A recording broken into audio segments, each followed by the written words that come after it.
হয় আজি আমি ওলাইছোঁ অসম জাতীয় চৈতন্য সমন্বয় পৰিষদৰ তৰফৰ পৰা উজনি শিৱসাগৰ যোৰহাট চৰাইদেউ নাজিৰা বানে বিধ্বস্ত কৰা এই ৰাইজৰ ওচৰত আমি অসম জাতীয় চৈতন্য সমন্বয় পৰিষদৰ তৰফৰ পৰা য'ত কিঞ্চিত সাহায্য যোগান ধৰাৰ অৰ্থে তেওঁলোকক অনুপ্ৰেৰণা যোগোৱাৰ অৰ্থে আমি তালৈ যাবলৈ ওলাইছোঁ আৰু ৰাইজৰ লগতে নলবাৰী জিলা ছাত্ৰ সন্থাৰ সহায় সহযোগিতা অসমৰ বিভিন্ন প্ৰান্তৰ জনসাধাৰণৰ সহায় সহযোগিতাৰে আমি যি যাত্ৰা আৰম্ভ কৰিছোঁ এই যাত্ৰাৰে তেওঁলোকক যোগাব বিচৰা আমাৰ অনুপ্ৰেৰণাই এটা তেওঁলোকৰ অন্তৰত যাতে ভাল পৰিৱেশৰ ভাল মনোভাৱৰ ধাৰণা আনি দিব পাৰে এই আমি আশা কৰিছোঁ। আমি সদৌ নলবাৰী জিলা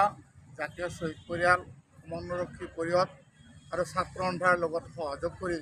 আমাৰ যিটো কেন্দ্ৰীয় কমিটি সদৌ অসম জাতীয় শ্বহীদ পৰিয়াল সমন্বয়ৰক্ষী যিটো বানপীড়িত ৰাইজৰ সাহায্যৰ কাৰণে যাব ওলাইছে তাত আমি এটা শুভেচ্ছা বাণী দিবলৈ আমি এই ছাত্ৰ সন্থা কাৰ্যত শ্বহীদ বাকৰিত সমবেত হৈছোঁ। আমি এই চেগতে আমি এটা অনুৰোধ জনাইছোঁ অসম চৰকাৰক যাতে বানপীড়িত ৰাইজে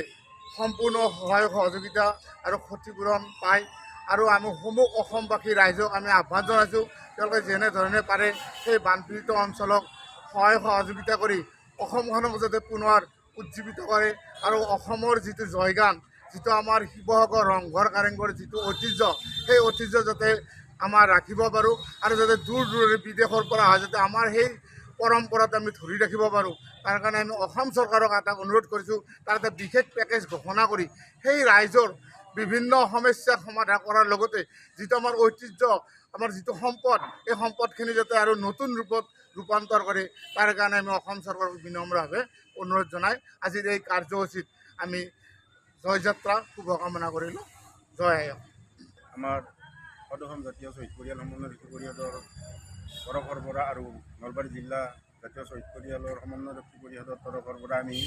আমাৰ বানপীড়িত অঞ্চললৈ আমি কিঞ্চিত পৰিমাণৰ আমি সাহায্য ল'বলৈ যাবলৈ ওলাইছোঁ কাৰণ আমাৰ শ্বহীদ পৰিয়ালৰ মানুহখিনি আমাৰ নিচেই মানে দুখীয়া তথাপিতো আমি দুই চাৰি আমাৰ ভিতৰৰে আমাৰ সতীৰ্থৰ পৰা মানে সংগ্ৰহ কৰি আমাৰ মানে ডনেশ্যন সংগ্ৰহ কৰি আজি আমি